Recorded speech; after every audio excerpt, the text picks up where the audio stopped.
হযরতে ফাতেমা পরের দিন সকালবেলা ফজরের সালাত পড়ে কাটুরিয়া স্ত্রীর বাড়িতে পৌঁছে গেলেন। সংক্ষেপ করে বুঝাই, দরজায় গিয়ে নক করলেন।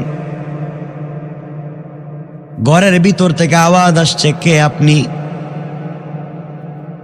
আমি ফাতেমা, বিশ্ব নবীর মেয়ে, এসেছি আপনার সঙ্গে দেখা করার জন্যে। দিনের বেলা ঘরের দরওয়াজা বন্ধ করে রেখে দিয়েছেন কেন? দরজা খুলেন, ঘরে ঢুকতে চাই। ঘরের ভিতর থেকে আমার মায়েরা কান খাড়া করে শুনেন কি বলতে চাই। ঘরের ভিতর থেকে কাটুরিয়ার স্ত্রী জবাব দিচ্ছেন, ফাতেমা বেয়াদবি মাফ করবেন, আপনি কলিজার টুকরা বিশ্ব নবীর মেয়ে আমি জানি, কিন্তু আমার স্বামী তো আমার ঘরে নাই। স্বামী ফজরের নামাজ পড়ে কাঠ কাটবার জন্য জঙ্গলে পৌঁছে গিয়েছেন, আর আমার স্বামীর অনুমতি ছাড়া পৃথিবীর কোন মানুষের সঙ্গে আমি দেখা করতে পারি না। ফাতেমা বললেন, কি বলো তুমি? আমি তো মেয়ে মানুষ, আমার সঙ্গে দেখা করলে তোমার পর্দা লঙ্ঘন হবে না, তাও তো আমি বিশ্ব নবীর মেয়ে। কাটুরিয়া স্ত্রী বলছেন, ফাতেমা আমি জানি আপনার সঙ্গে দেখা করলে আমার পর্দা নষ্ট হবে না, বরং বরকত নিতে পারবো, কিন্তু আমার স্বামীর ইজাজত লাগবে, অনুমতি লাগবে। আমি আমার স্বামীর অনুমতি ছাড়া দুনিয়ার কারো সঙ্গে দেখাও করব না, কথাও বলতে চাই না। আমি আমার স্বামীকে এতটুকু ভালোবাসি, আমার স্বামী কাট কাটলে কি হবে? স্বামীর সঙ্গে জান্নাতে যেতে চাই, দুনিয়ার জমিনে তার আমানত রক্ষা করতে চাই। আমি স্বামীর ঘরে স্বামীর অনুমতি ছাড়া কাউকে ঢোকাতে পারবো না। ও ফাতেমা, বেয়াদবি নিবেন না, আপনি ব্যাক করে বাড়িতে পৌঁছে যান, আগামীকালকে সকালবেলা আবার আসবেন। আমি আপনার ব্যাপারে আমি আমার স্বামীর কাছ থেকে অনুমতি নিয়ে রাখবো। চিন্তা করেন, একটা কাটুরিয়ার মেয়ে একজন মহিলার সঙ্গে দেখা করতে চায় না স্বামীর অনুমতি ছাড়া। হযরতি ফাতেমা চলে আসলেন। পরের দিন সকালবেলা যখন ব্যাক করে চলে যাবেন, আবার যাবেন কাটুরিয়ার বাড়িতে, হযরতে হাসান জড়াইয়া বলছেন, মা গতকালকে সকালবেলা কোথায় গিয়েছিলা? তোমাকে খুঁজে পাই না, আজ আমাকে না নিয়ে তুমি যাইতে পারবা না। ফাতেমা ডাক দিয়া বললেন, বাবারে আমাকে একা যেতে দাও। হাসান বলছেন, আম্মা জান তুমি আমাকে না নিয়ে যাইতে পারবা না। ফাতেমা বললেন, বাবা চলো আমার সঙ্গে চলো। হযরতে ফাতেমা হাসানকে নিয়ে চলে গেলেন। কাটুরিয়ার বাড়িতে পৌঁছে সালাম দিয়ে বললেন, বোন আমি গতকালকের ফাতেমা এসেছি, দরজা খুলে দাও। হাসান বলতেছেন, আম্মা জান বুঝতে পেরেছি গতকালকে আপনি ওই জায়গায় এসেছিলেন। ঘরের ভিতর থেকে কাটুরিয়ার স্ত্রী জামেলা ডাক দিয়া বলছেন, বোন ফাতেমা দরজা খুলে দিতে পারি, আপনি এসেছেন, কিন্তু আপনার কাছে একটা পুরুষ বাচ্চার আওয়াজ শোনা যায়, সে কে? ফাতেমা বললেন, আমার ছেলে, ও প্রাপ্তবয়স্ক নাবালিগ হাসান আমার সঙ্গে এসেছে, দরজা খুলে দাও। কাটুরিয়ার স্ত্রী জামেলা বলছেন, বোন ফাতেমা বেয়াদবি নিবেন না, আমি আমার স্বামীর কাছ থেকে আপনার ব্যাপারে অনুমতি নিয়ে রাখছি, কিন্তু হাসানের সঙ্গে দেখা করবার অনুমতি নেই নাই।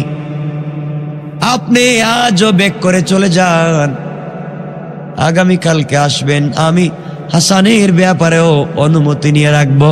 পড়েন সুবহানাল্লাহ। ফাতেমা বললেন, বোনরে আমার ছেলে নাবালিগ ছেলে, তার সামনে বের হলে কিছু হবে না।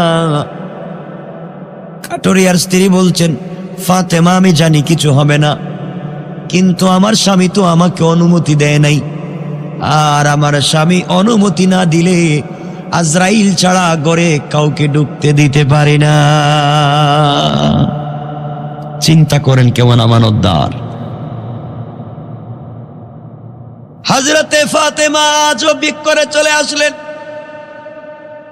পরের দিন সকালবেলা তিনি যখন চলে যাবেন, হযরতে হুসাইন মাকে জড়াইয়া বলতেছে, আম্মা জান, গতকালকে সকালবেলা ভাইকে নিয়ে কই গেছিল, আমাকে নেও নাই, আজ কিন্তু আমাকে না নিয়ে যাইতে পারবা না। হযরতে ফাতেমা নাসুর বান্দা হুসাইনকে রেখে যেতে পারলেন না। আজ হুসাইন সাথে গেল। কাটুরিয়ার বাড়িতে পৌঁছার পরে সালাম দিয়া বলছেন, বোনরে দরজা খুলে দাও, আমি ফাতেমা এসছি, গতকালকে যে এসেছিলাম। হুসাইন বলতেছেন, আম্মা জান, গতকালকে বাইরে নিয়ে তুমি এই বাড়িতে আসছিলা। এবার কাটুরিয়ার স্ত্রী বলছেন, ও ফাতেমা,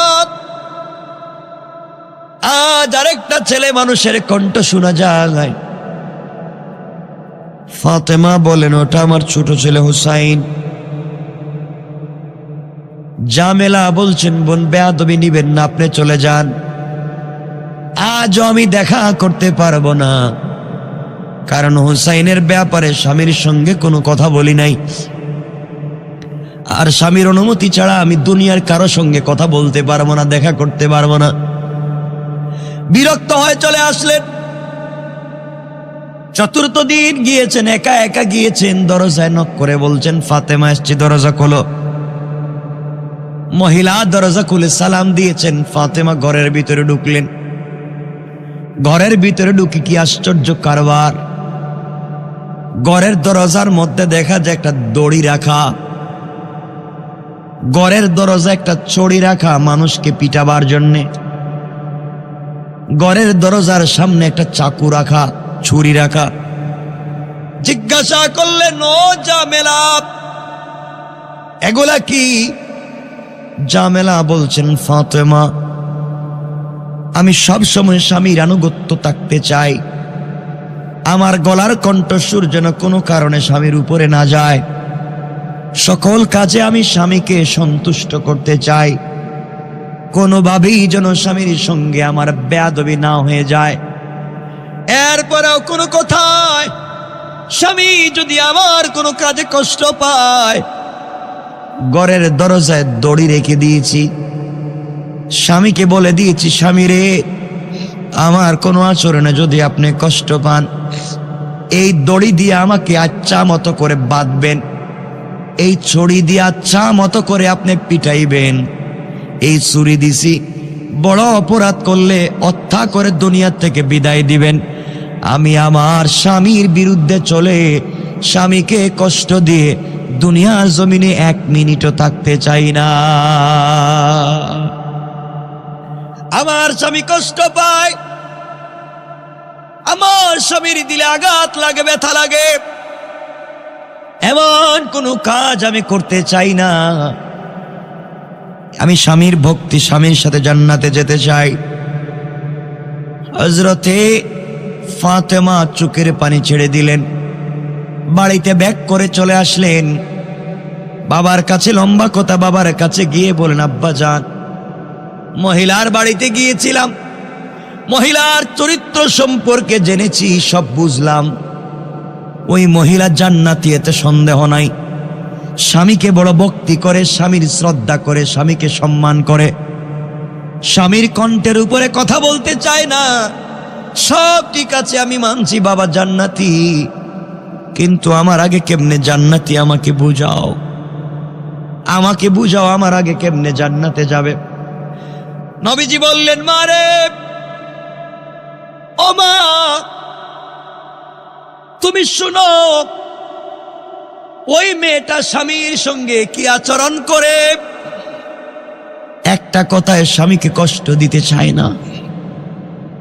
আর তুমি চিন্তা করো, ওই দিনের ঘটনা, যেই দিন আলী খাবার নিয়ে তোমার ঘরের দরজায় গিয়েছিল, মা রে, তুমি আমার মেয়ে হাসান হুসাইনের মা, তোমার স্বামীকে দরজায় দাঁড় করাইয়া তুমি কেন হিসাব চাইলে?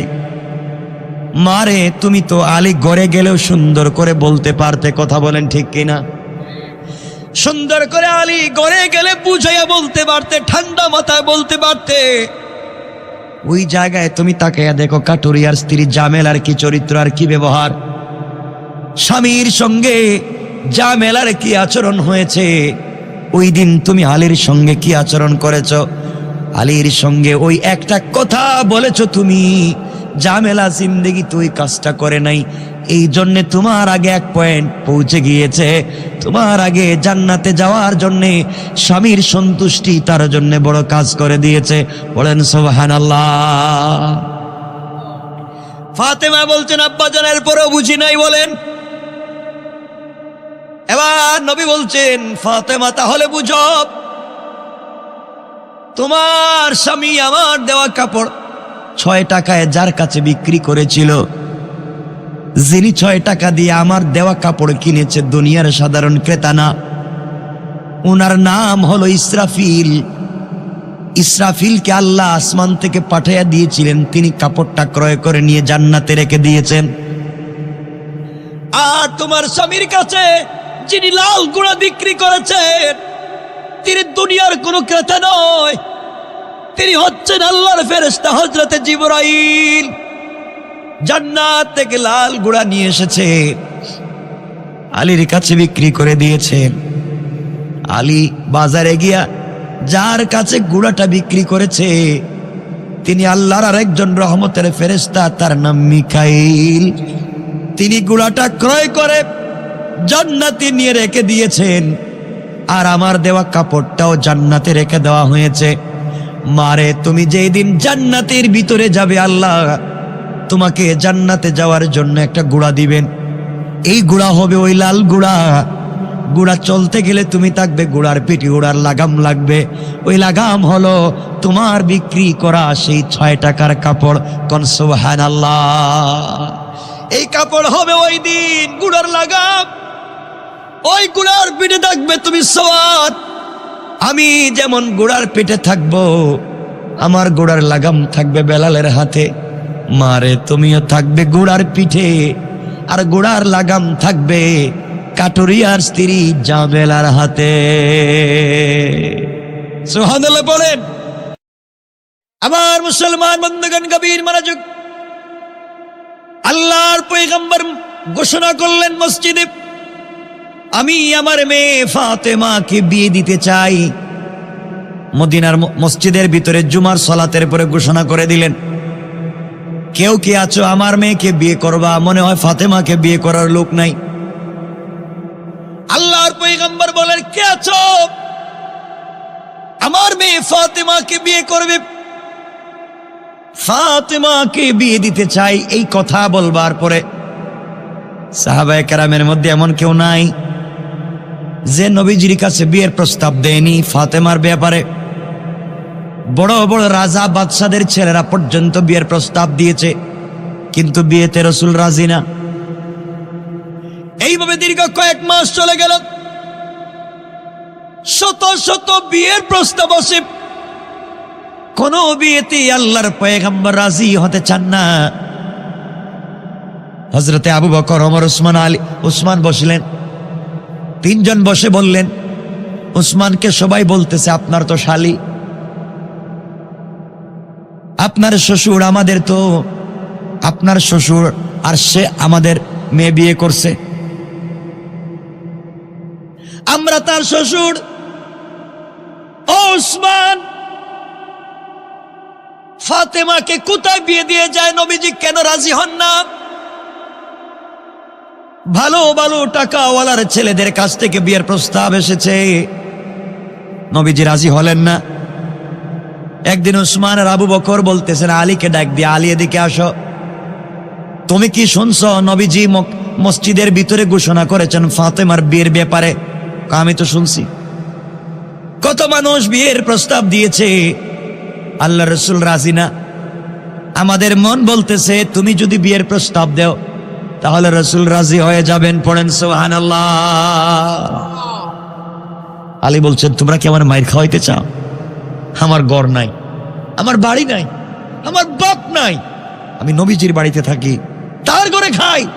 এরা বাইকটা মানুষ, কাজ কাম কিচ্ছু নাই, বেকার যুবক, আর আমার কাছে ফাতেমারে বিয়ে দিবেন? আমি এই কথা বলতে পারবো না, নবীজির কাছে গিয়ে এই কথা বলতে পারবো না। আবু বকর, ওমর, উসমান ভালো করে আলীরে বুঝাইয়া রসুলের কাছে পাঠাইছে। নবীজি ফজরের নামাজ পড়ে মসজিদে বসে আছেন, ওয়াজ করতেছেন।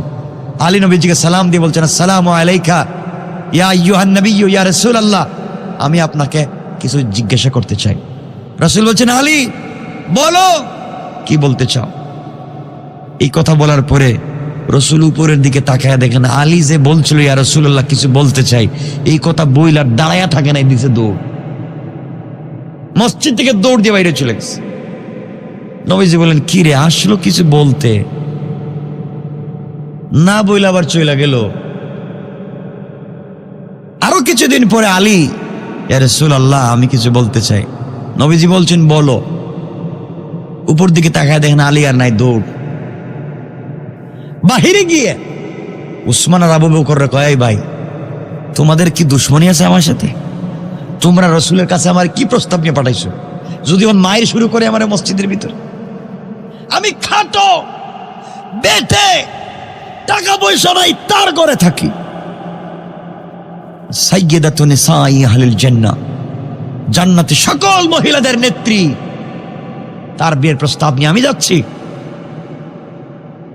উসমান বলছে, ভাই তুমি জানো না, কিন্তু আমাদের মন বলতেছে রসুল তোমার জন্য অপেক্ষা করতেছে, যাও না একটু দেখো না। 2 দিন গেছি, আজকে যদি যাই আর নবীজি যদি আমার কিছু জিগায়, আমি কব আমি কিচ্ছু জানি না, এরা আমারে পাঠাইছে, সব দুষেদের, আমি বিয়ে করতেই রাজি না, আমি বাইচে যাবো, তোমরা একটু বিপদে পড়বা, তো যাও। আমার বন্ধুগণ, হযরতে আলী ফজরের সালাত পড়ে বসছেন, নবীজি বসছেন। আলী বলছেন, ইয়া রাসূলুল্লাহ আমি আপনাকে একটা প্রশ্ন করতে চাই, বলে নাই, মানে প্রশ্ন পর্যন্ত আসছে। নবীজি দাঁড়াই আলীর হাত ধরছেন, কর যাইতে পারবি না আজকে। সুবহানাল্লাহ বললেন না, আজকে আর যাইতে পারবি না, প্রতিদিন এসে খালি বলতে চাই, দৌড়, আজকে বইলে যাওয়া লাগবে।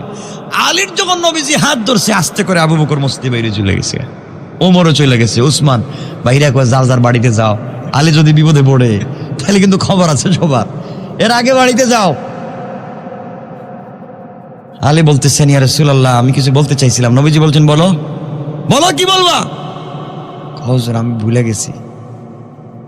সুবহানাল্লাহ বললেন না, ভুলে গেছো তুমি না, 3 দিন এসে বলছো হুজুর আপনারা দেখি আমি ভুলে যাই, বলা লাগবে, বলতেই মানে ছাড়ম না তোমারে।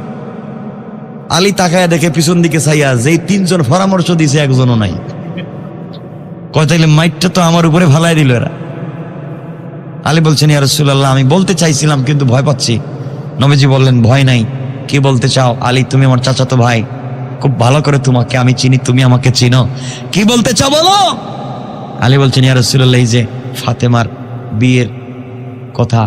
তো বিয়ের কথা কি হয়েছে বলো, কি সমস্যা, কোথায় পাইছো, কোন পাত্র পাইছো? আমি। সুবহানাল্লাহ বলেন না, হুজুর আমার একটু ছাড়েন না, আমি একটু বাইরে থেকে আসি, ওর তুলে দৌড় দিব, দৌড়। নবীজি বলছেন, আলী দাও। দীর্ঘ 6 মাস থেকে মানুষ আমার কাছে বিয়ের প্রস্তাব নিয়ে আসছে, কত টাকাওয়ালার ছেলে বিয়ের প্রস্তাব নিয়ে আসছে, আমি তো রাজি না। আল্লাহ ইশারা করে দিয়েছেন, ফাতেমাকে বিয়ে দিলে আলীর কাছেই দিতে হবে। আল্লাহু আকবার বলেন, আল্লাহু আকবার। আলী আমি তোমাকে পছন্দ করে রাখছি, তোমার কাছে বিয়ে দিব। ইয়া রাসূলুল্লাহ আমি রাজি, তাইলে শুরু করে দিন বিয়ে। সুবহানাল্লাহ বলেন না। নবীজি বলেন, কি হলো, বলতেই দেখি রাজি হয়ে গেল তুমি, আমার মেয়ের অনুমতি লাগবে না? হুজুর ঠিক আছে, অথবা আমার চিনে, আপনি একটা অনুমতি নিয়ে এসা আজকে বিয়েটা পড়ায় দেন। নবীজি বলেন, ঠিক আছে, বিয়ে যখন করতে চাও মোহরের টাকা আছে? মোহর মানে কি? আজকে রাত্রে তো আপনার ঘরে খাইলাম, আপনার ঘরে আমি থাকি, আপনি 2-4 টাকা আমার পকেট খরচের জন্য দিলে আমি চলি, তো আমি আবার কোত্থেকে পাইনি? আমার কাছে কোনো টাকা পয়সা আছে? আপনি তো আমার অভিভাবক, তো বিয়ের কথা আপনিই বলছেন, আপনিই ব্যবস্থা করে দিবেন। নবীজি বললেন, আলী বিয়ে তো করবা, ঠিক আছে, আমার মেয়ে তো রাখবা নিয়ে কোথায়, ঘর কই? কই থেকে আমারে বলতেইব, আপনি আমার অভিভাবক, প্রয়োজন আপনি এই রুমটা ছেড়ে দিবেন আমার জন্য। সুবহানাল্লাহ বলেন না, আপনি আমার জন্য ছেড়ে দিবেন, আমি থাকবো, আমি আপনার মেয়ের জামাই। নবীজি তো সবসময় মুচকি হাসেন, বলেন, আলী তোমাকে আমি চিনি, ভালো করেই চিনি, কারণ আনা মদিনাতুল ইলমি ওয়া আলিয়্যুন বাবুহা, রাসূল বলছেন আমি হচ্ছে জ্ঞানের রাজ্য, আর এই রাজ্যে প্রবেশের দরওয়াজার নাম হচ্ছে হযরতে আলী। সুবহানাল্লাহ বলেন। নবীজি বলছেন আলী ঠিক আছে সব মানলাম, মোহর লাগবে তো মোহর, টাকা পয়সা আছে কিছু? ইয়া রাসূলুল্লাহ 1 টাকাও নাই, গতকালকে আপনার কাছে পকেট খরচের টাকা চাইছিলাম দেন নাই, আমার কাছে কোনো টাকা নাই। নবীজি বলেন আলী বিয়ে করবা ঠিক আমার মেয়েকে, কিন্তু মোহর তোমার নগদ লাগবে, নগদ, বাকি কোনো কারবার নাই। নবীজি বললেন এই কথা? আলী বলছেন তাইলে হইছে, বুঝছি, আমার আর কপালে বিয়ে নাই। নবীজি বলছেন তোমার যে রুমে ঘুমাও কি আছে? ও কিচ্ছু নেই, যে কম্বল হিটা আপনি দিছেন, বালিশটাও আপনার।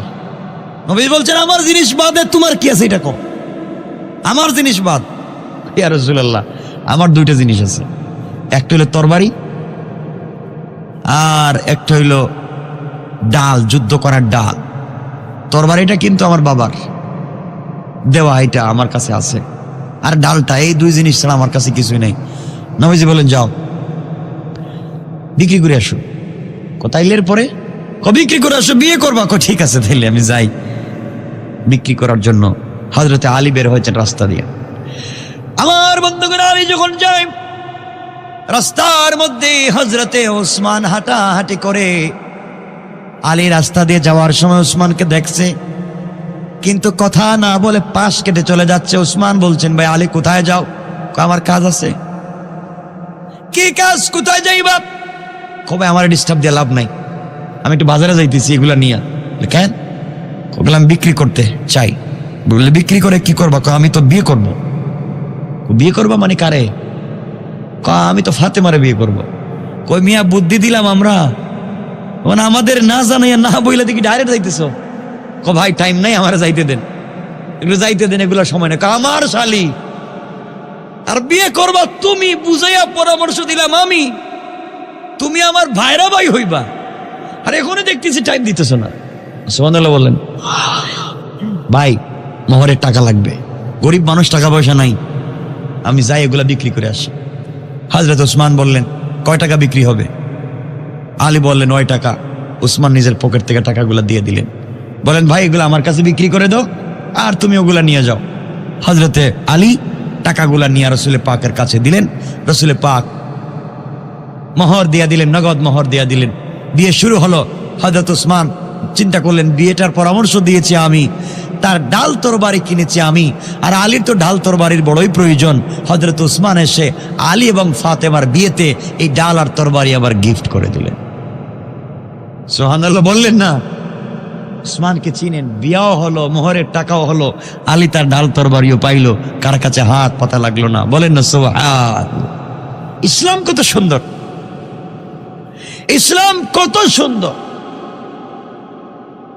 আমার বন্ধুগণ লম্বা কথা, বিয়ে হয়ে গেল। নবীজি বিয়ের সময় আলীকে কাছে ডাকলেন, ডেকে বলছেন আলী শোনো, বিয়েতে আমি কিছুই দিতে পারি নাই, আমি খেজুর পাতা দিয়ে বানানো একটা তোশক, পানি উঠাবার জন্য একটা মশক, আর রুটি তৈরি করার জন্য একটা চাক্কি দিয়েছি, আর ছাড়া কিছু দেই নাই।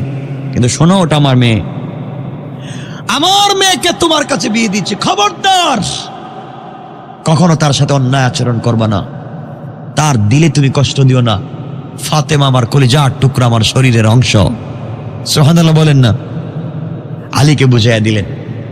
ফাতেমাকে ডাক দিয়ে আলাদা রুমে গেলেন, মা তোমাকে আলীর কাছে বিয়ে দিচ্ছি, আলী আমার কলিজার টুকরা সাহাবী, আলী আসাদুল্লাহিল গালিব, আল্লাহর বিজয়ী বাঘ, তোমার স্বামী। মা কখনো আলীর সঙ্গে বেয়াদবি করবা না, কারণ আলী তোমার জান্নাত, আলী তোমার জাহান্নাম। আলীকে সন্তুষ্ট রাখবে, ইয়া রাসূল আল্লাহ তোমাকে জান্নাত দিয়ে দিবে। দুইজনকে সুন্দর করে আলাদা আলাদা করে বুঝাইয়া দিলেন বিশ্বনবী। এইভাবে আপনারাও আপনাদের ছেলে মেয়েদেরকে এভাবে বুঝাতে পারেন। কিন্তু রাসূল পাকের সময় তাদের বিয়ে শুরু হতো নামাজ দিয়া, কুরআন তিলাওয়াত দিয়া, আর আজকালকে আমাদের বিয়ে শাদী শুরু হয় ড্যান্স দিয়া, যাত্রা গান দিয়া। ঠিক কিনা বলেন? এই জন্য বরকত নাই। এই স্বামী স্ত্রী ভালোবাসার মধ্যে কি হলো দেখেন, কষ্ট হচ্ছে না তো? আমার বন্ধুগণ, এক পর্যায়ে বিয়ে হয়ে গেলাম। তাদের ঘর কেমন সুন্দর হয়ে গেল মুসলমান শুনো। এই আলী আর ফাতেমা সাইয়্যিদাতুন নিসাই আহলিল জান্নাহ, জান্নাতি মহিলাদের সরদারিনী ফাতেমা আসাদুল্লাহিল গালিব হযরতে আলী, তাদের ঘর চলতেছে। 3 বেলা খাবার জুটে না, 2 বেলা খাবার জুটে না, তাদের ঘরে কোনো কষ্ট নেই, অশান্তি নেই। একবার প্রায় 3 দিন হয়ে গেল ফাতেমার ঘরে কোনো খাবার নাই। আলী কোনো কাজ খুঁজে পাচ্ছেন না। ফজরের সালাতের পরে ফাতেমা বলছেন, স্বামী রে, দীর্ঘ 3 থেকে 4 দিন হয়ে গেল ঘরে খাবার নাই, শরীর কাঁপতেছে, আমি আগের মতো আর দাঁড়াতে পারি না, সালাতের জন্য দাঁড়াতে পারি না। ও আলী, আমি না খেয়ে মারা গেলে আমার কষ্ট নাই, কিন্তু আমার চোখের সামনে যদি আমার কলিজার টুকরা 2টা সন্তান হাসান আর হোসেন কষ্ট পায়, ওরা যদি কষ্ট পায়, আমি আলী কোনোভাবে ফাতেমা বরদাস্ত করতে পারবো না। সকালবেলা হযরতে আলী ঘর থেকে বের হয়ে গেলেন। শোনো, কি বুঝাতে চাই বুঝো। পরিবারের ভিতরে যদি বোঝাপড়ার মাধ্যমে শান্তি নিয়ে আসতে পারো, খাবারের জন্য দৌড়তে হবে না। আল্লাহ বলেছেন, গোলাম রে, ঘরটাকে তোমরা যদি জান্নাতের টুকরা বানাতে পারো, আমি আল্লাহ তোদের জন্য অরিজিনাল জান্নাত থেকে খাবারের ব্যবস্থা করে দিতে পারি। কোন সুবহানাল্লাহ। আমার বন্ধুগণ, এক পর্যায়ে হযরতে আলী সকালবেলা ঘর থেকে বের হলেন। রাস্তায় গিয়ে চাদর মুড়া দিয়ে রাস্তা দিয়ে হেঁটে যায়। আল্লাহর পয়গম্বর, আখিরি জামানার নবী জনাবে মুহাম্মদ রাসূলুল্লাহ সাল্লাল্লাহু আলাইহি ওয়াসাল্লাম আসতেছেন। রাস্তায় দেখা হয়ে গেল। আমার নবী ডাক দিয়ে বলেন, আলী, এত সকালবেলা ঘর থেকে বের হয়ে কোথায় যাও বলো তো? আমার কলিজার টুকরা ফাতেমা কেমন আছে, হাসান আর হুসাইন কেমন আছে, আমাকে কি বলা যাবে? আলীকে বিশ্বনবী প্রশ্ন করবার পরে আলী বলছেন, পয়গম্বরে আরবি, 3 দিন হয়ে গিয়েছে আমি ফাতেমার ঘরে খাবার দিতে পারি নাই। ওগো আল্লাহর পয়গম্বর, ফাতেমা দাঁড়াতে পারে না, বিছানা থেকে বসতে পারে না, হাসান আর হুসাইন অজ্ঞান হয়ে পড়ে যায়। জ্ঞান ফিরে ডাক দিয়া বলে, মা, তুমি যদি খাবার দিতে না পারো, আমাদেরকে নানা জানের কাছে পাঠাইয়া দাও। নানার কাছে যদি চলে যাইবা, আর খাবারও যদি না থাকে, আমরা আমাদের কলিজার টুকরা নানার চেহারার দিকে যদি তাকাইবা, একটাবার যখন নানার চেহারার দিকে তাকাই, তখন মনে হয় আমাদের 1000 বৎসরের পেটের ক্ষুধা দূর হয়ে যায়। আগো পয়গম্বরে আরবি, ঘরের ভিতরে খাবার নাই, সকালবেলা বের হয়েছি, কেউ যদি আমাকে কাজে নেয় তাহলে কাজে যাব। আল্লাহর পয়গম্বর চোখের পানি ছেড়ে কাঁদলেন আর বলে, না হারে, আমার মেয়ে ফাতেমা, আজকে তার ঘরে খাবার নাই, মানুষ খাবার নষ্ট করে। আল্লাহর নবী বললেন, আলী রে, এই যে সামনে একটা খেজুর গাছ দেখা যায়, খেজুর গাছের নিচে গিয়ে বলবা আমি রাসূল বলেছি, আল্লাহর নাম নিয়ে বলবা যেন তোমাকে কিছু খেজুর দেয়। হযরতে আলী দৌড়াইয়া খেজুর গাছের নিচে পৌঁছে গেলেন। গিয়ে দেখেন খেজুর গাছে খেজুর থাকবে তো দূরের কথা, একটা পাতাও নাই। গাছ যেন মরে দাঁড়িয়ে আছে, এমন একটা খেজুর গাছ। আলীর মনে বিশ্বাস ছিল আল্লাহর পয়গম্বর বিশ্ব নবী পাঠিয়েছেন, বিশ্বাস ছিল আল্লাহর উপরে। খেজুর গাছের নিচে গিয়ে সালাম দিয়ে রাসূল পাকের সালাম পৌঁছে দিয়ে বলেন, খেজুর গাছ, নবীজি বলে দিয়েছেন আল্লাহর হুকুমে আমাকে কিছু খেজুর দেওয়ার জন্য। বলতে দেরি হয়েছে, রিওয়ায়াত হলো এমন সময় এই খেজুর গাছ থেকে তাজা তাজা খেজুর গাছের নিচে পড়তে দেরি হয় না। হযরত আলী কিছু খেজুর নিজে খেলেন, পকেটে নিলেন বা ব্যাগে নিলেন, বাড়িতে পৌঁছে গেলেন, মনে বড় আনন্দ।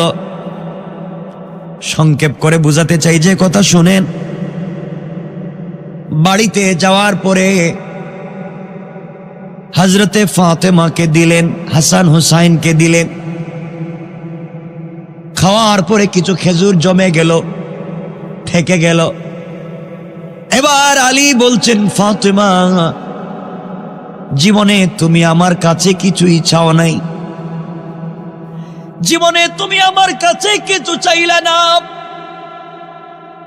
আজ যদি তুমি আমার কাছে কিছু চাও, আমি তোমাকে দিব, নিয়ে এসে দিয়ে দিব। ফাতেমা বলছেন, স্বামী রে, আমার ঘরের ভিতরে 3 বেলার খাবার নাই, ঘরের ভিতরে দামি কোনো বিছানা নাই, ওয়াইড ডু আলমারি, শোকেস নাই, টাইলস নাই, সিরামিক্স নাই, এসি নাই, এয়ার কন্ডিশন নাই, আমার ঘরে কিচ্ছু নাই। কিন্তু আমার ঘরটা আপনার প্রতি ভালোবাসায় ভরা, আমার আর কিছুই লাগবে না, দুনিয়ার জমিন থেকে না খেয়ে মরে যেতে চাই, কিন্তু কিয়ামতের দিনে আমি যেন আমার স্বামী তোমাকে না হারাইয়া যায়। কেমন ভালোবাসা ছিল পরিবারে। খাবার নাই, দামি কোনো জিনিস নাই, দিন থাকলে কেমন ভালোবাসা তৈরি হয়ে যায়। বন্ধুগণ, আলী বলছেন, ফাতেমা, আমার কাছে কিছু খেজুর আছে, বিক্রি করে তোমার জন্য কাজকে কি আনবো বলো, জীবনে একটা কাপড় চাইলা না। ফাতেমা বললেন, স্বামীরে কিছুই চাইব না, কারণ জানি তোমাকে দিয়ে লজ্জা দিতে চাই না, কিন্তু দীর্ঘদিন থেকে আমি তো অসুস্থ, না খেতে খেতে জ্বর হয়ে গিয়েছে, আমার মন চায় তুমি যদি আমার জন্য একটা ডালিম আনতে পারো, আনার আনতে পারো, ডালিম, আমার কলিজাটা ঠান্ডা হয়ে যাবে। জীবনে কিছুই চাইলাম না, একটা ডালিম চাইলাম। হযরতে আলী বলছেন, স্ত্রী, তুমি ডালিম চেয়েছো, আমি নিয়ে আসবো।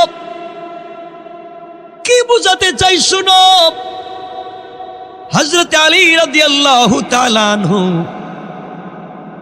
বাজারে গিয়ে খেজুরগুলাকে বিক্রি করে দিলেন। একটা ডালিম কিনলেন, একটা আনার কিনলেন, পকেটে নিলেন। মনে বড় আশা, আহারে আমার স্ত্রী ফাতেমা জীবনে কিছুই চায় নাই, কোনদিন আমার কাছে একটা টাকার কোনো জিনিস চাইল না, খেয়ে না খেয়ে করে পড়ে আছে, এরপরেও ভালোবাসার কমতি নাই। আজ আমার কাছে মাত্র একটা ডালিম চেয়েছে, ডালিম নিয়ে বাড়িতে যাই, মন খুলে নিজের হাতে ভেঙ্গে স্ত্রীকে খাওয়াবো। মনের ভিতরে ভালোবাসা, প্রেম নিয়ে ঘরের দিকে আসা শুরু করে দিলেন। এদিকে আসমানের উপরে আল্লাহর ফেরেশতারা বলা শুরু করে দিলেন, আল্লাহর পয়গম্বরের সাহাবীরা আল্লাহর রাস্তায় শুধু দান খয়রাত করে যায়। একজন ফেরেশতা বললেন, থাকলে দেয়, না থাকলে কে কারে দেয়? ফেরেশতা বলতেছেন, নবীজির সাহাবীদের চরিত্র হলো থাকলেও দেয়, না থাকলেও দেয়। আল্লাহ ডাক দিয়ে বললেন, ফেরেশতারা, এই ব্যাপার নিয়ে ঝগড়া করার দরকার নাই, জমিনের দিকে তাকায়া দেখো, আমার একটা গরিব গোলাম সাহাবী আলী বাড়িতে যায়, আমার আলীকে পরীক্ষা করে দেখো, আমার আলীর চরিত্র কেমন, তার পরিবারের চরিত্র কেমন। একজন ফেরেশতা মানুষের সুরত ধরে ভিখারির বেশে চাদর দিয়ে মুড়া দিয়া রাস্তার মধ্যখানে বসে বসে কাঁপতেছে আর কাঁপতেছে। আলী যখন রাস্তা দিয়ে চলে যায়,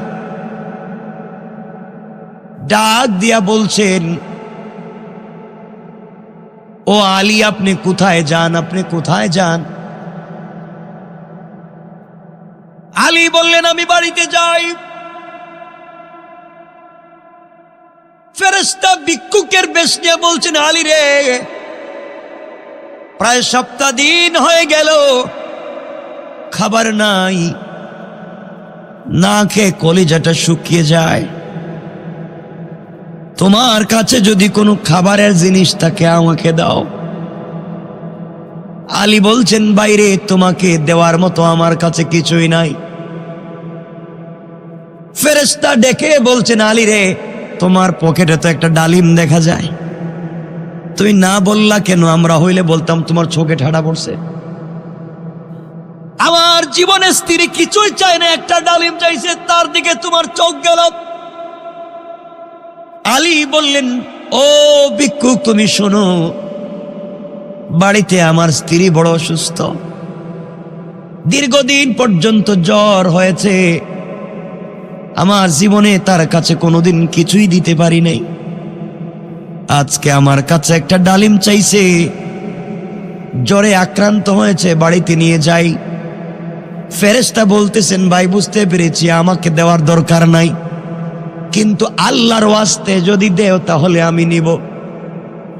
আলী আবার চিন্তা করলেন, তুমি আমার আল্লাহর নাম বলেছ, আমি আমার স্ত্রীকে ভালোবাসি, আমার সন্তানদেরকে ভালোবাসি, আমার নবীকে আমি ভালোবাসি, কিন্তু ভিক্ষুক তুই জানিস না আমি আমার আল্লাহকে কত ভালোবাসি।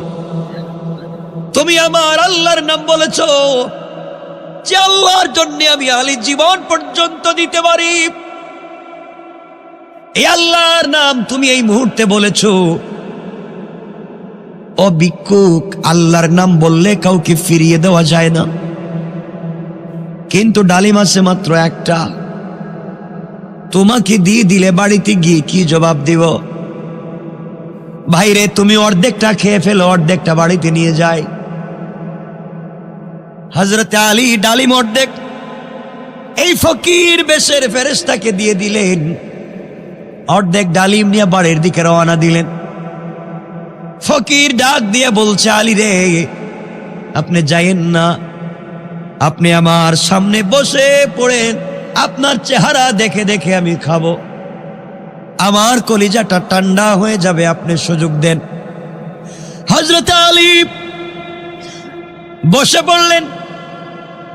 এই ভিক্ষুক বেশের ফেরেশতা ডালিমের অর্ধেক খাওয়ার পরে বলতেছে, আলী রে, আমি তো অর্ধেক ডালিম খেয়েছি, আমার মনে হয় আমার কলিজার অর্ধেক ঠান্ডা হয়ে গিয়েছে, বাকি অর্ধেকটা যদি দেও পুরা কলিজা ঠান্ডা হয়ে যাবে, শান্তি পাবো। আলী ডাক দিয়া বললেন, বাইরে তোমার কি বিবেক নাই? আমি আমার অসুস্থ স্ত্রীর জন্য নিয়ে যাই, তুমি কি বলছো? ভিক্ষুক ডাক দিয়া বলছে, আলী রে, আমার জন্য না, তুমি যদি আল্লাহর ওয়াস্তে দাও। সুবহানাল্লাহ বললেন। এবার আলী বললেন, আবার আমার আল্লাহর নাম বলেছো, আমার আল্লাহর নাম যেহেতু আবার নিয়েছো, আমি তোমাকে বাকি অর্ধেকও দিয়ে দিলাম। বাকি অর্ধেক দিয়ে এখন বাড়ির দিকে যায়, আর চিন্তা করে এখন কেমনে বাড়িতে যাব, এক কদম যায়, দুই কদম পিছনে যায়। বাড়িতে গিয়ে কি জবাব দিব স্ত্রীকে? স্ত্রী যদি বলে, একটা ডালিম বলছিলাম আনতে পারলা না, তুমি কেমন জামাই, তা বলেন নাকি? তোমার কাছে একটা ডালিম চাইলাম, তুমি দিতে পারলা না। হযরত আলী কষ্ট করে সারাদিন ঘোরাঘুরি করে সন্ধ্যার পরে বাড়িতে ঢুকে গিয়েছেন। বাড়ির ভিতরে ঢুকে দেখেন স্ত্রী ঘরের ভিতরে হাঁটাহাঁটি করতেছেন। হযরতে ফাতেমা মাথায় হাত দিয়ে দেখেন জ্বর অনেকটুকুন কমে গিয়েছে। কথা না বাড়িয়ে ফাতেমাকে বললেন, ফাতেমা চলো ঘুমিয়ে যাই। এর অর্থ হলো কোনোভাবে যেন তার মনে ডালিমটা না আসে, তাহলে বেইজ্জত হয়ে যাবে, বেইজ্জতি থাকবে না।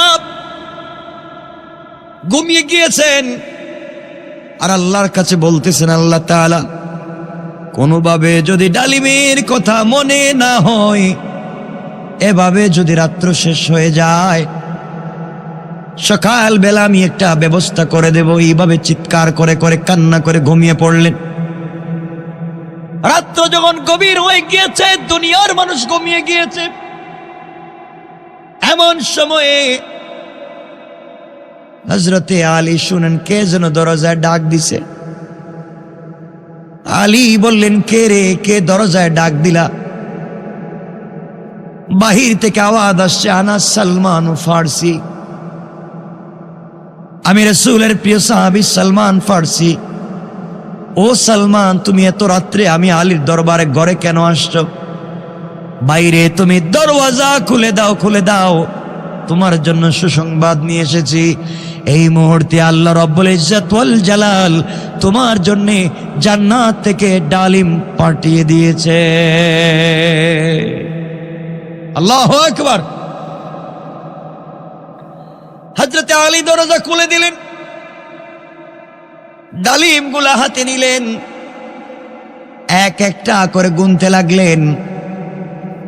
আমার বন্ধুগণ, গোনা হলো, গনে দেখেন 9টা ডালিম। জিজ্ঞেস করলেন, সালমান তুমি আমার সঙ্গে কেন দুষ্টামি করলা? হয়তো তুমি কারো গাছ থেকে নিয়ে এসেছো, অথবা কেউ দিয়েছে, আল্লাহ দেন নাই। হযরতে সালমান বলছেন, আলী রে, তুমি কেমনে বুঝলে আল্লাহ দেন নাই? আলী বলছেন, ভাই সালমান, আজকের দিনে আমি আল্লাহর রাস্তায় একটা ডালিম দান করেছি, আর আমার আল্লাহ বলেছেন, মান জা বিল হাসানাতি ফালাহু আশরু আমসালিহা, যে আল্লাহর রাস্তায় 1 দিবে, কমপক্ষে আল্লাহ দিলে তাকে 10 দিবেন। আজ তুমি আমি আল্লাহর রাস্তায় একটা ডালিম দিয়েছি, আল্লাহ দিলে তো আমাকে 10টা দিবে, এখানে দেখতেছি 9টা। সুবহানাল্লাহ বললেন না? এই জন্যে বুঝতে পেরেছি আল্লাহ পাঠান নাই। তুমি কোনো বাগান থেকে নিয়ে এসেছো, আমার সঙ্গে দুষ্টামি করেছো। সালমান বললেন, ভাই একজন বলছিল 10টা দিবে, দিছে 9টা, তো আমার দোষ কি আপনারা এখানে না কেন? আলী ডাক দিয়া বললেন, সালমান, আমি যদি মনে করতাম আমার আল্লাহর নাই, গরিব ফকির, তাহলে মানতাম। আমার আল্লাহ তো গরিব না। যদি মেনে নিতাম আমার আল্লাহ খুব কৃপণ, দেয় না, তাও মেনে নিতাম। আল্লাহ তো কৃপণ না, দানশীল। তাহলে 9টা দিবে কেন? 10টা দেওয়ার কথা, আরো বাড়িয়ে দেওয়ার কথা।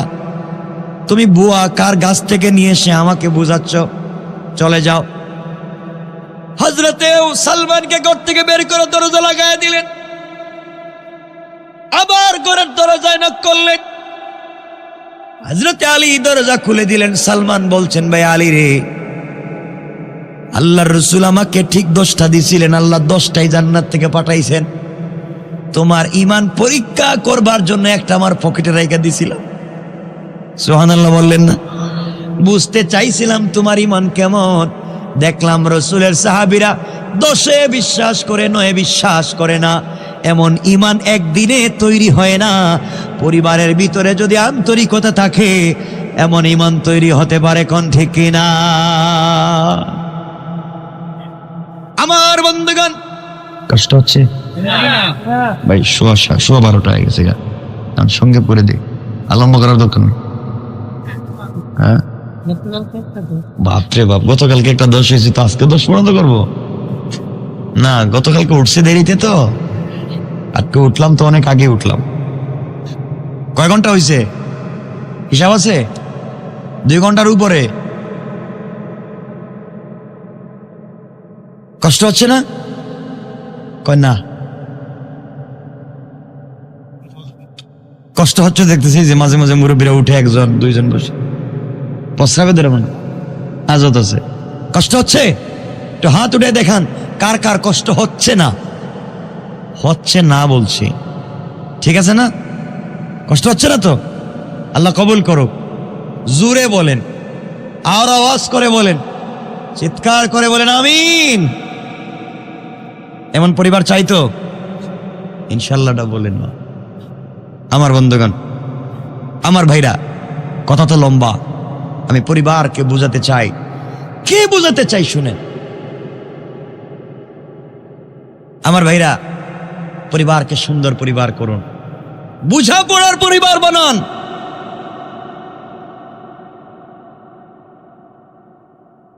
আমার বন্ধুগণ, হযরত আলী কাররামাল্লাহু ওয়াজহা আরেকদিন বের হয়েছে, নবীজি বলছেন মা, নিজের মেয়েকে ডাক দিয়ে বলছেন, মা শোনো, আমি জানি তোমার আগেও একটা মহিলা জান্নাতে যাবে। সুবহানাল্লাহ বললেন না? ফাতেমা বলছেন, আব্বাজান আপনি কি বলছেন?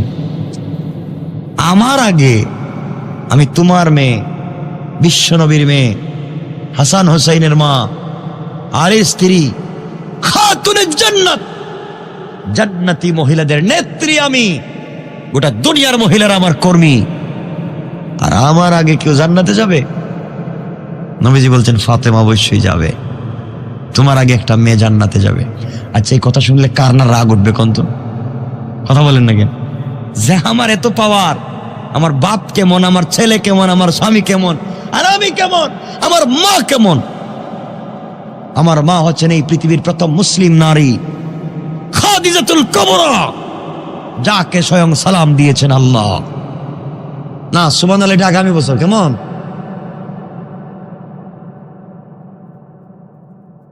এমন মায়ের মেয়ে, এমন বাবার মেয়ে, আর আমার আগে একটা মহিলা জান্নাতে যাবে। বাপ, বিশ্বাস করি না, আপনি আমার এটা বুঝেন কেমনে? নবীজি বলেন, মা বুঝবা, একটু সময় নাও। হযরতে ফাতেমা বলছেন, বাপ আমারে বুঝাই দিতে হইব কেমনে আমার আগে আরেকটা মহিলা জান্নাতে যায়। এই কথা এজন্য বলতে চাইতেছি, এই মহিলা কি কাজ করে জান্নাতে আগে যেতে পারে, আমাদের মায়েরাও এই কাজ করতে পারে। বলেন না? মানে এতদিন তো আপনাদের বিপক্ষে বলছি, এখন একটু তাদের বিপক্ষে বলে দিই নাকি? তাহলে আপনারা শান্তি মজা পাই আছে, মানে আমারে আর আর গালি দিবেন না, খুশি হয়ে যাবেন। ঠিক না? ঠিক তো? ঠিক কয় আমার ভাইরা, শোনেন, আমি বলতে চাই, পরিবারকে সুন্দর পরিবার বানান, সব সময় পরিবারে হাসি খুশি থাকেন, আপনার বাচ্চারাও এমন হবে। নিজের ছেলের বউকে নিজের মেয়ে মনে করেন। আজকে এখানে যারা আমার মায়ের আসছেন, অনেক শাশুড়িরা আসছেন, আসছে না বস শুনতে? অনেক শাশুড়িরা আসছেন। আজকে তো ঘরের ভিতরে দেখবেন শাশুড়ি আর বউ যুদ্ধ তো আছেই। এটা মানে আমেরিকা আর রাশিয়ার যুদ্ধ মনে করেন, প্রতিদিন 2-4 বার হুমকি দমকি হয়। ঠিক না? ঠিক কেন? এগুলা চলবে না, এগুলা পরিবারে চলবে। কথা বলেন না কেন? শাশুড়িরা ছেলের বউকে নিজের মেয়ে মনে করেন, নিজের মেয়ের হাজার দোষ যেমন আপনার চোখে পড়লেও দোষ মনে করেন না, নিজের ছেলের বউর হাজার দোষকে আপনি দোষ মনে করবেন না। আর ছেলের বউ যারা আছেন, আপনারা শাশুড়িকে নিজের মা মনে করেন। বলেন না ইনশাআল্লাহ? ইনশাআল্লাহ বলেন। নিজে পর্দায় থাকেন। পর্দায় থাকবার অর্থ এটা নয় যে রাত দিন শুধু হাত মোজা পাও মোজায় লাগায়া বৈশা থাকবেন আর বুরকা পরে ঘুরবেন রাস্তায়। বুরকা এটা হিজাব, বুরকা এটা পর্দা নয়। বুরকা তো আজকালকের বুরকা একটা ফ্যাশন, এটা ডিজাইন। কথা বলেন না কেন? পর্দা হলো মাথার চুল থেকে পায়ের পাতা পর্যন্ত এমন একটা পোশাককে ছেড়ে দেওয়া, যে পোশাক ছেড়ে দিলে শরীরের কোনো অঙ্গ প্রত্যঙ্গ বোঝা যায় না, তার নামই হচ্ছে পর্দা। কথা বুঝাইতে পারছি? এমন পর্দার দরকার। ইনশাল্লাহ বলেন, সবাই বলেন ইনশাল্লাহ। বোরকা একটা দিয়ে দিলেন, আর এটার নাম হয়ে গেল পর্দা। ডিজাইন করে একটা হিজাব দিয়ে দিলেন, এদিকে পাথর লাগাইছে, এদিকে পাথর লাগাইছে, এদিকে লাল লাইট লাগাইছে, এদিকে কালো লাইট লাগাইছে, তো আরো বেশি ছেলেরা দেখবে। ঠিক না বলেন? ডিজাইন করা যাবে না। মায়েরা বোনেরা ব্রু প্লাক করা যাবে না, এগুলো হারাম, হারাম।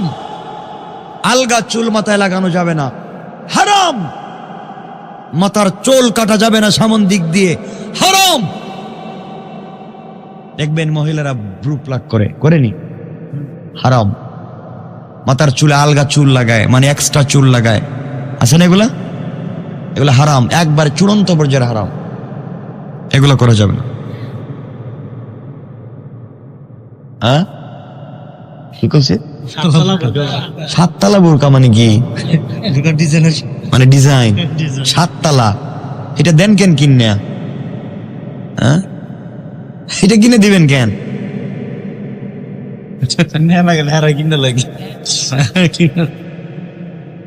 মহিলাদেরকে মার্কেটে দিবেন কেন? তাদের নিজের মতো চলতে দিবেন কেন? ঘরকে সুন্দর ঘর বানান। ফজরের সময় বাচ্চা কাচ্চা সহ নারী পুরুষ সবাই ঘুম থেকে উঠে যান, পরিবারের সবাই ওযু করেন, নামাজ শুরু করেন। ঘরকে সুন্দর করে দিবেন কে? আওয়াজ করে বলেন কে? হযরতে ফাতেমা রাসূল পাক বলছেন, মা তোমার আগে একটা মেয়ে জান্নাতে যাবে। ফাতেমা বলছেন, বাপ এগুলো বুঝি না, আমার আগে জান্নাতে যাবে, মেয়েটারে দেখাই লাগবে। না দেখা লাগবে না? না আপনাদের দেখা লাগবে নি, না জানা লাগবে? এই মেয়েটা কে? সেই মেয়ে যে আমার আগে জান্নাতে যাবে, সে কাজটা কি করছে আমি জানতে চাই। নবীজি বললেন, মা তুমি জানতে পারবে, এর আগে তোমার কাছ থেকে একটা ঘটনা জানতে চাই। কি ঘটনা বাবা? ঘটনা হলো, মা তোমাকে যে আমি একটা শাড়ি দিয়েছিলাম, বিয়ের সময় একটা কাপড় দিয়েছিলাম, কাপড়, এই কাপড়টা কোথায়? আমি তোমাকে কিছুই দিতে পারি নাই, বিয়ের দিনে গিফট দিয়েছিলাম কাপড়, ওটা কোথায়? বাবা আমি এগুলো বিক্রি করে দিয়েছি। মা বড় কষ্ট পেলাম, তুমি কাপড়টা বিক্রি করে দিয়েছো শুনে। মা তুমি জান্নাতে যেতে চাও সবার আগে, কিন্তু কেন তোমার আগে একটা মেয়ে জান্নাতে যাবে, কেন তুমি পিছনে যাবে, এটা তুমি নিজেই জানো। ফাতেমা বলছেন, আব্বাজান আমি তো জানি না। আমার বন্ধুগণ, তাহলে সেদিকে আমরা যাই। একবার দীর্ঘদিন হয়ে গেল, ফাতেমার ঘরের ভিতরে যখন খাবার নাই, ঘরের ভিতরে রান্নার ব্যবস্থা নাই, হযরতে ফাতেমা দাঁড়াতে পারেন না, বসতে পারেন না। আলীকে ডাক দিয়ে বলছেন, স্বামী আমার, মনে হয় দুনিয়ার জমিনে আর বাঁচব না, আমি মরে যেতে পারি কষ্ট করে করে, আমার সন্তানগুলাকে কষ্ট দিতে চাই না। আলী বাবা আমার কাছে একটা কাপড় দিয়েছেন, ওই কাপড়টা তুমি বাজারে বিক্রি করে দিতে পারো, জয় টাকা পাও, ওই টাকা দিয়ে খাবার এনে আমার সন্তানদেরকে দাও। মনোযোগ দিয়ে শুনেন কি বুঝাতে চাই। হযরত আলী কাপড় নিয়ে বাজারে পৌঁছে গেলেন। বাজারে যাওয়ার পরে রাসূল পাকের দেওয়া গিফট হযরতে ফাতেমাকে দেওয়া এই কাপড়টা হযরতে আলী 6 টাকায় বিক্রি করে দিলেন। কয় টাকায়? 6 টাকায় বিক্রি করে দিয়া আলী যখন রাস্তা দিয়ে আসতেছে, বাজার থেকে খাবার ক্রয় করবে, এমন সময় আল্লাহ আলীকে পরীক্ষা করবার জন্য 2 জন ফেরেশতা পাঠাইয়া দিলেন, যাও আমার আলীকে গিয়ে দেখো আমি আল্লাহকে কতটুকুন ভালোবাসে। আলী, যেই আলী আমাকে এতটুকুন ভালোবাসে তোমরা জানো না রে। আল্লাহ আসমানের উপরে আলীর প্রশংসা করলেন। আলী এমন এক বীর পুরুষের নাম, দুনিয়ার জমিনে কোনোভাবে যখন তীর খোলা যাচ্ছিল না, কারণ আমার নবী জানাইয়া দিয়েছেন, সাহাবীরা শোনো, আলী যখন নামাজে দাঁড়িয়ে যাবে তখন তোমরা তীর খুলতে পারবে। আলী যখন সালাতে দাঁড়িয়ে যায় দুনিয়া ভুলে যায়, একমাত্র আমি আল্লাহ ছাড়া আর কারো কথা মনে থাকে না। এই আলী যখন নামাজে দাঁড়িয়ে যায়, টান দিয়ে গোশত ছিঁড়ে গেছে, তীর খুলে ফেলছে, আলী কিছুই বলতে পারে নাই, কারণ দুনিয়ার জমিনে আলী যখন নামাজে দাঁড়িয়ে যায় তখন একমাত্র আমি আল্লাহ ছাড়া আর কাউকে চিনে না। ফেরেশতারা বললেন, আল্লাহ তাআলা আলীকে পরীক্ষা করা দরকার। আলী যদি আপনাকে তো ভালোবেসে থাকে, আলীকে আমরা পরীক্ষা করতে চাই। আল্লাহ বলেন, আলী 6 টাকা নিয়ে রাস্তা দিয়ে বাজারে যায়, দেখো গিয়া। 2 জন দাঁড়াইয়া রাস্তায় কাঁপতেছে আর কাঁদতেছে, সালাম দিয়ে বলছে, আলী আমাদের 2 জনের পরিবার, আমরা বিদেশি মানুষ, এই দেশে আমাদের বাড়ি না। আয়েশা আমরা বিপদে পড়ে গিয়েছি, আল্লাহর ওয়াস্তে যদি আমাদেরকে কিছু দেও, আমরা সন্তানদের জন্য নিব। আল্লাহর নাম যখন বলেছেন, পকেটের মধ্যে 6 টাকা আছে, স্ত্রীর কাপড় বিক্রি করা টাকা, বাজারে যাবেন কিছু ক্রয় করবেন এই জন্য রেখেছিলেন। কিন্তু দুর্ভাগ্য হলো, তারা যখন আল্লাহর নাম বলেছে, আলী সবকিছু ভুলে গিয়েছেন। আলী চিন্তা করেন, আমার সন্তান, আমার স্ত্রী না খেয়ে মরে যেতে পারে, কিন্তু আমার সামনে যদি কেউ আমার আল্লাহর নাম বলে, তাকে আমি খালি হাতে ফিরিয়ে দিতে পারি না। তিনি বললেন, শুনো রে, আমার আল্লাহর নাম যেহেতু বলেছো, তোমাদেরকে খালি হাতে ফিরিয়ে দেওয়া যায় না। এই কথা বলে 6 টাকা বের করে ওদেরকে দান করে দিলেন, যাও নিয়ে যাও। আমার বন্ধুগণ, আমি জানতে চাই, কাপড় ছিল, কাপড় আসেনি? কথা বলেন না কেন? কাপড়ও নাই, টাকাও নাই, খাবার কিনে নিয়ে যাওয়ার মতো ব্যবস্থা নাই। আলী আল্লাহর কাছে কান্না করে বলছে, আল্লাহ তাআলা, এই মুহূর্তে আমি কি করতে পারি আল্লাহ তাআলা? আলী কান্না করে করে সামন দিকে যায়। কিছু দূর যাওয়ার পরে দেখে একটা লাল ঘোড়া নিয়ে একজন লোক দাঁড়িয়ে আছে। আলীকে দেখে ডাক দিয়ে বলছে, আলী রে, তুমি কি ঘোড়াটা ক্রয় করবা? আলী ডাক দিয়ে বলেন, ভাই আমার কাছে 1 টাকাও নাই, আমি ঘোড়া কিনবো কেমনে? বিক্রেতা বলছে, ভাই আলী রে, তুমি যদি কিনো, তোমাকে আমি বাকিতে বিক্রি করব, তবে 100 টাকায় তোমার কাছে আমি বিক্রি করব। আমার ঘোড়া তুমি নিয়ে যেতে পারো, বিক্রি করে আমার টাকা আমাকে দিবা, লাভ তুমি নিয়ে যাও। আলী চিন্তা করলেন, বাকিতে যখন ঘোড়া দিতে চায় আমি নিয়ে যাই। আলী ঘোড়া নিয়ে বাজারে পৌঁছে গেলেন। বাজারে যাওয়ার পরে একজন লোক এসে আলীকে বলছে, তোমাকে তো চিনি লাগে, এত সুন্দর ঘোড়া কত টাকায় বিক্রি করতে চাও? আলী চিন্তা করলেন, আমি আবার কয় টাকা দাম বলবো, জানি না কিছু। তিনি বললেন, ভাইরে, তুমি বলো কয় টাকা দিয়ে কিনে নিবা? লোকটা বলছে, তোমার ঘোড়াটাকে আমি 160 টাকা দিব। সুবহানাল্লাহ বলেন। আলী চিন্তা করলেন, 160 টাকা মানে 100 টাকা মালিকরে দিলে 60 টাকা লাভ, দামাদামি করে লাভ নাই, এমন কাস্টমারকে ফিরিয়ে দেওয়া যায় না। তিনি বললেন, ভাই আলী, ভাই কাস্টমার, ক্রেতা, আপনি ঘোড়াটা নিয়ে যান, 160 টাকা দেন। সংক্ষেপ করে ঘটনা বুঝাতে চাই, 160 টাকা দিয়ে ঘোড়াটা বিক্রি করে রাস্তায় এসে ঘোড়ার মালিককে 100 টাকা দিয়ে দিলেন। আছে কত? আল্লাহর রাস্তায় দিনে দান করেছিলেন কত? 6 টাকা। আল্লাহ বলছেন, 1 দিলে 10।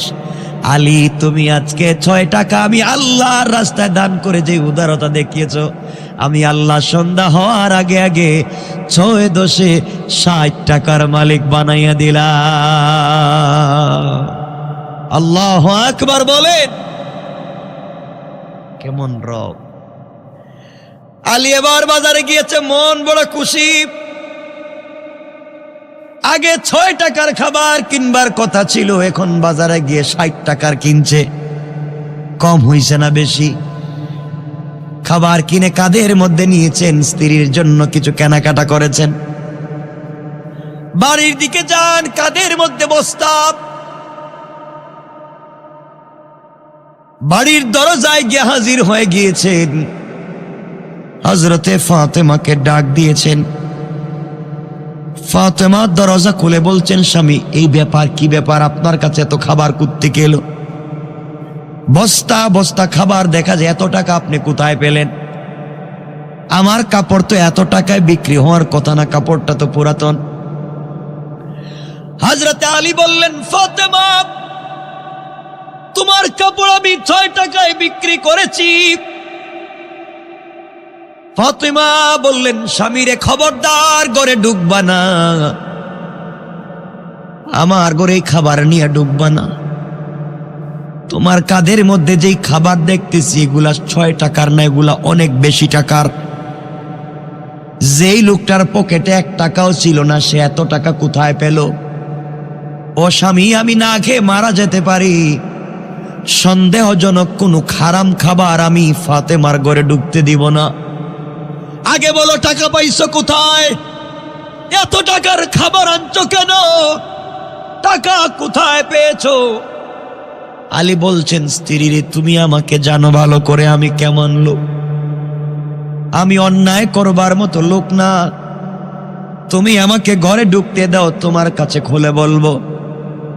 ফাতেমা বলছেন, না না, এখানে বলেন।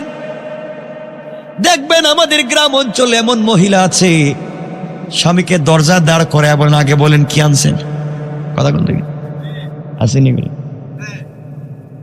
কি আনছেন আগে বলেন, ঘরে ঢুকতে দিতাম না। আসেনি, এখন খুব খুশি আপনারা।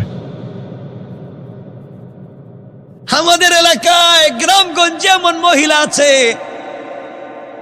ও যুবক, তোমাদেরকে বলছি, কিছু যুবক আছে বিয়ের আগে মা বাপকে দেখতে পারে, বিয়ার পরে বউ যা কয় তাই শুনে মা বাপরে দেখতে পারে না। কথা বলেন না কেন? এখন খুশি, এখন আওয়াজ বাড়তেছে, দেখতেছি, আমি রূপ বুঝতেছি আপনাদের। এমন স্ত্রীও এলাকায় পাওয়া যায়, বিয়ের পরে এলাকার বড় হুজুরের কাছে যায়, গিয়ে বলে, হুজুর আমাকে একটা গরম তাবিজ দেন। কি তাবিজ? কেমন গরম তাবিজ? আমার স্বামী যা ইনকাম করে টাকা পয়সা শুধু আমারে দেও, হের মা বাপরে যেন না দেয়, হের ভাই বোনরে যেন না দেয়। কথা কোন জায়গায় ঠিক কিনা? ওরে বাবা, ঠিক কয়। আমার বন্ধুগণ, শুধু আমারে দেও। হুজুর বলতেছেন, এমন তাবিজ শুধু আপনারে দিব যেন তার মা বাপরে দেখতে না পারে। আজকাল কেমন তাবিজ দেয়, ঘরের ভিতরে তাবিজ দিয়া মারামারি ঝগড়া লাগাইয়া দেয়। এগুলা আছে, আছে এলাকায় আছে, আছে। হুজুর তাবিজ লিখতেছে, 2000 টাকা বেশি দিন, এমন তাবিজ দিতেছি, স্বামী বিদেশ থেকে ঢাকা থেকে যা টাকা ইনকাম করবে সব তোমারে দিব, জীবনে তার মা বাপরে দেখতে পারবে না, ভাই বোনরে দেখতে পারবে না। গরম তাবিজ দিতেছি, একটা বালিশের নিচে রাখবা, একটা কম্বলের নিচে, একটা পালঙ্গের নিচে, একটা ভিজাইয়ে পানিতে খাওয়াইবা 13 দিন, ঠিক কিনা? কথা কন। আর একটা আগুনের মধ্যে চুলাই দিবা, তো কলিজায় যা জলের ভিতরে জ্বলবো, ঠিক আছে নি? হ্যাঁ, একটা দিবা দরজার মুখের মধ্যে দিবা। আর আরেকটা তাবিজ, যে তাবিজ লেইকা দিছো এই হুজুরের কপালে ঠাডা পড়বার জন্য। এক কথা বলেন না কেন? এই তাবিজ লিখতে কইছে কেডা তোমারে? পরিবারের ভিতরে তাবিজ দিয়া শয়তানি লাগাইয়া মা বাবার মধ্যে ঝগড়া, স্বামী স্ত্রীতে ঝগড়া, ভাইয়ে ভাইয়ে ঝগড়া, পরিবারে পরিবারে ঝগড়া লাগাইয়া দিতে বলছে কে? কথা বলেন না কেন? এগুলা করেনি কেউ? এগুলা হালাল না হারাম? হারাম। আমার বন্ধুগণ, আল্লাহর পয়গম্বর এবার বলছেন, না ও ফাতেমা, তুমি আমার কাছে জানতে চাইলা তোমার আগে কেমনে মেয়েটা জান্নাতে যাবে। যেই মেয়েটা তোমার আগে জান্নাতে চলে যাবে, এই মেয়েটা অমুক গ্রামের কাটুরিয়ার স্ত্রী, তার নাম হলো জামিলা। সুবহানাল্লাহ বলেন। আব্বা, কাটুরিয়ার মেয়ে স্ত্রী আমার আগে জান্নাতে যাবে, আর আমি তোমার মেয়ে, আমি মেয়েরা দেখা লাগবে। নবীজি বলেন, যাও, এই হলো তার ঠিকানা, তার সঙ্গে দেখা করে আসো, কেমন মেয়ে যাই না আসো। আমার বন্ধুগণ, এক পর্যায়ে হযরতে ফাতেমা পরের দিন সকালবেলা ফজরের সালাত পড়ে কাটুরিয়া স্ত্রীর বাড়িতে পৌঁছে গেলেন। সংক্ষেপ করে বুঝাই, দরজায় গিয়ে নক করলেন। ঘরের ভিতর থেকে আওয়াজ আসছে, কে আপনি? আমি ফাতেমা, বিশ্ব নবীর মেয়ে, এসেছি আপনার সঙ্গে দেখা করার জন্যে। দিনের বেলা ঘরের দরজা বন্ধ করে রেখে দিয়েছেন কেন? দরজা খুলেন, ঘরে ঢুকতে চাই। ঘরের ভিতর থেকে আমার মায়েরা কান খাড়া করে শুনেন কি বলতে চাই। ঘরের ভিতর থেকে কাটুরিয়ার স্ত্রী জবাব দিচ্ছেন, ফাতেমা বেয়াদবি মাফ করবেন, আপনি কলিজার টুকরা বিশ্ব নবীর মেয়ে আমি জানি, কিন্তু আমার স্বামী তো আমার ঘরে নাই। স্বামী ফজরের নামাজ পড়ে কাঠ কাটবার জন্য জঙ্গলে পৌঁছে গিয়েছেন, আর আমার স্বামীর অনুমতি ছাড়া পৃথিবীর কোনো মানুষের সঙ্গে আমি দেখা করতে পারি না। ফাতেমা বললেন, কি বলো তুমি? আমি তো মেয়ে মানুষ, আমার সঙ্গে দেখা করলে তোমার পর্দা লঙ্ঘন হবে না, তাও তো আমি বিশ্ব নবীর মেয়ে। কাটুরিয়া স্ত্রী বলছেন, ফাতেমা আমি জানি আপনার সঙ্গে দেখা করলে আমার পর্দা নষ্ট হবে না, বরং বরকত নিতে পারবো, কিন্তু আমার স্বামীর ইজাজত লাগবে, অনুমতি লাগবে। আমি আমার স্বামীর অনুমতি ছাড়া দুনিয়ার কারো সঙ্গে দেখাও করব না, কথাও বলতে চাই না। আমি আমার স্বামীকে এতটুকু ভালোবাসি, আমার স্বামী কাট কাটলে কি হবে? স্বামীর সঙ্গে জান্নাতে যেতে চাই, দুনিয়ার জমিনে তার আমানত রক্ষা করতে চাই। আমি স্বামীর ঘরে স্বামীর অনুমতি ছাড়া কাউকে ঢুকাতে পারবো না। ও ফাতেমা, বেয়াদবি নিবেন না, আপনি ব্যাক করে বাড়িতে পৌঁছে যান, আগামীকালকে সকালবেলা আবার আসবেন। আমি আপনার ব্যাপারে আমি আমার স্বামীর কাছ থেকে অনুমতি নিয়ে রাখবো। চিন্তা করেন, একটা কাটুরিয়ার মেয়ে, একজন মহিলার সঙ্গে দেখা করতে চায় না স্বামীর অনুমতি ছাড়া, আর আপনার আমার স্ত্রী গ্রামের মহিলারা স্বামীর অনুমতি কি? স্বামী তো কই তাকে কই যায়, স্ত্রী স্বামীও জানে না। ঠিক কিনা বলেন? ঠিক কইবেন। আমার বন্ধুগণ, এক পর্যায়ে হযরতি ফাতেমা চলে আসলেন। পরের দিন সকালবেলা যখন বেক করে চলে যাবেন, আবার যাবেন কাটুরিয়ার বাড়িতে, হযরতে হাসান জড়াইয়া বলছেন, মা গতকালকে সকালবেলা কোথায় গিয়েছিলা? তোমাকে খুঁজে পাই না, আজ আমাকে না নিয়ে তুমি যাইতে পারবা না। ফাতেমা ডাক দিয়া বললেন, বাবারে আমাকে একা যেতে দাও। হাসান বলছেন, আম্মা জান তুমি আমাকে না নিয়ে যাইতে পারবা না। ফাতেমা বললেন, বাবা চলো আমার সঙ্গে চলো। হযরতে ফাতেমা হাসানকে নিয়ে চলে গেলেন। কাটুরিয়ার বাড়িতে পৌঁছে সালাম দিয়ে বললেন, বোন আমি গতকালকের ফাতেমা এসেছি, দরজা খুলে দাও। হাসান বলতেছেন, আম্মা জান বুঝতে পেরেছি গতকালকে আপনি ওই জায়গায় এসেছিলেন। ঘরের ভিতর থেকে কাটুরিয়ার স্ত্রী জামেলা ডাক দিয়া বলছেন, বোন ফাতেমা দরজা খুলে দিতে পারি, আপনি এসেছেন, কিন্তু আপনার কাছে একটা পুরুষ বাচ্চার আওয়াজ শোনা যায়, সে কে? ফাতেমা বললেন, আমার ছেলে, ও প্রাপ্তবয়স্ক নাবালিগ হাসান আমার সঙ্গে এসেছে, দরজা খুলে দাও। কাটুরিয়ার স্ত্রী জামেলা বলছেন, বোন ফাতেমা বেয়াদবি নিবেন না, আমি আমার স্বামীর কাছ থেকে আপনার ব্যাপারে অনুমতি নিয়ে রাখছি, কিন্তু হাসানের সঙ্গে দেখা করবার অনুমতি নেই নাই। আপনি আজও বেক করে চলে যান, আগামীকালকে আসবেন, আমি হাসানের ব্যাপারেও অনুমতি নিয়ে রাখবো। পড়েন সুবহানাল্লাহ।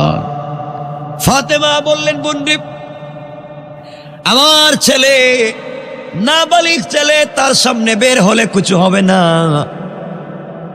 কাটুরিয়ার স্ত্রী বলছেন, ফাতেমা, আমি জানি কিছু হবে না, কিন্তু আমার স্বামী তো আমাকে অনুমতি দেয় নাই, আর আমার স্বামী অনুমতি না দিলে আজরাইল ছাড়া ঘরে কাউকে ঢুকতে দিতে পারি না। চিন্তা করেন কেমন আমানতদার। হযরতে ফাতেমা আজব করে চলে আসলেন। পরের দিন সকালবেলা তিনি যখন চলে যাবেন, হযরতে হুসাইন মাকে জড়াইয়া বলতেছে, আম্মা জান, গতকালকে সকালবেলা ভাইকে নিয়ে কই গেছিলা, আমাকে নেও নাই, আজ কিন্তু আমাকে না নিয়ে যাইতে পারবা না। হযরতে ফাতেমা নাসুর বান্দা হুসাইনকে রেখে যেতে পারলেন না। আজ হুসাইন সাথে গেল। কাটুরিয়ার বাড়িতে পৌঁছার পরে সালাম দিয়া বলছেন, বোনরে দরজা খুলে দাও, আমি ফাতেমা এসছি, গতকালকে যে এসেছিলাম। হুসাইন বলতেছেন, আম্মা জান, গতকালকে বাইরে নিয়ে তুমি এই বাড়িতে আসছিলা। এবার কাটুরিয়ার স্ত্রী বলছেন, ও ফাতেমা, আজ আরেকটা ছেলে মানুষের কণ্ঠ শোনা যায়। ফাতেমা বলেন, ওটা আমার ছোট ছেলে হুসাইন। জামেলা বলছেন, বোন বেয়াদবি নিবেন না, আপনি চলে যান, আজও আমি দেখা করতে পারবো না, কারণ হুসাইনের ব্যাপারে স্বামীর সঙ্গে কোনো কথা বলি নাই, আর স্বামীর অনুমতি ছাড়া আমি দুনিয়ার কারো সঙ্গে কথা বলতে পারবো না, দেখা করতে পারবো না। বিরক্ত হয়ে চলে আসলেন। চতুর্থ দিন গিয়েছেন, একা একা গিয়েছেন, দরজায় নক করে বলছেন, ফাতেমা এসছি, দরজা খোলো। মহিলা দরজা খুলে সালাম দিয়েছেন। ফাতেমা ঘরের ভিতরে ঢুকলেন। ঘরের ভিতরে ঢুকে কি আশ্চর্য কারবার! ঘরের দরজার মধ্যে দেখা যায় একটা দড়ি রাখা, ঘরের দরজা একটা ছড়ি রাখা মানুষকে পিটাবার জন্যে, ঘরের দরজার সামনে একটা চাকু রাখা, ছুরি রাখা।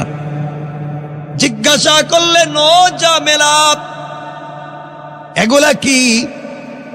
জামেলা বলছেন, ফাতেমা, আমি সব সময় স্বামীর আনুগত্য থাকতে চাই, আমার গলার কণ্ঠস্বর যেন কোনো কারণে স্বামীর উপরে না যায়, সকল কাজে আমি স্বামীকে সন্তুষ্ট করতে চাই, কোনোভাবেই যেন স্বামীর সঙ্গে আমার বেয়াদবি না হয়ে যায়।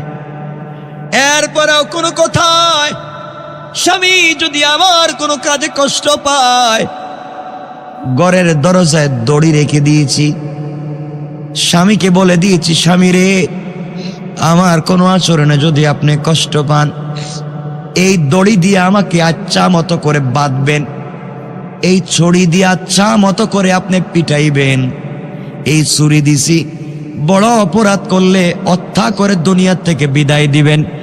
আমি আমার স্বামীর বিরুদ্ধে চলে স্বামীকে কষ্ট দিয়ে দুনিয়ার জমিনে এক মিনিটও থাকতে চাই না। আমার স্বামী কষ্ট পায়, আমার স্বামীর দিলে আঘাত লাগে, ব্যথা লাগে, এমন কোনো কাজ আমি করতে চাই না। আমি স্বামীর ভক্তি, স্বামীর সাথে জান্নাতে যেতে চাই। হযরতে ফাতেমা চোখের পানি ছেড়ে দিলেন, বাড়িতে ব্যাক করে চলে আসলেন। বাবার কাছে লম্বা কথা, বাবার কাছে গিয়ে বলেন, আব্বা জান, মহিলার বাড়িতে গিয়েছিলাম, মহিলার চরিত্র সম্পর্কে জেনেছি, সব বুঝলাম, ওই মহিলা জান্নাতি, এতে সন্দেহ নাই। স্বামীকে বড় ভক্তি করে, স্বামীর শ্রদ্ধা করে, স্বামীকে সম্মান করে, স্বামীর কণ্ঠের উপরে কথা বলতে চায় না।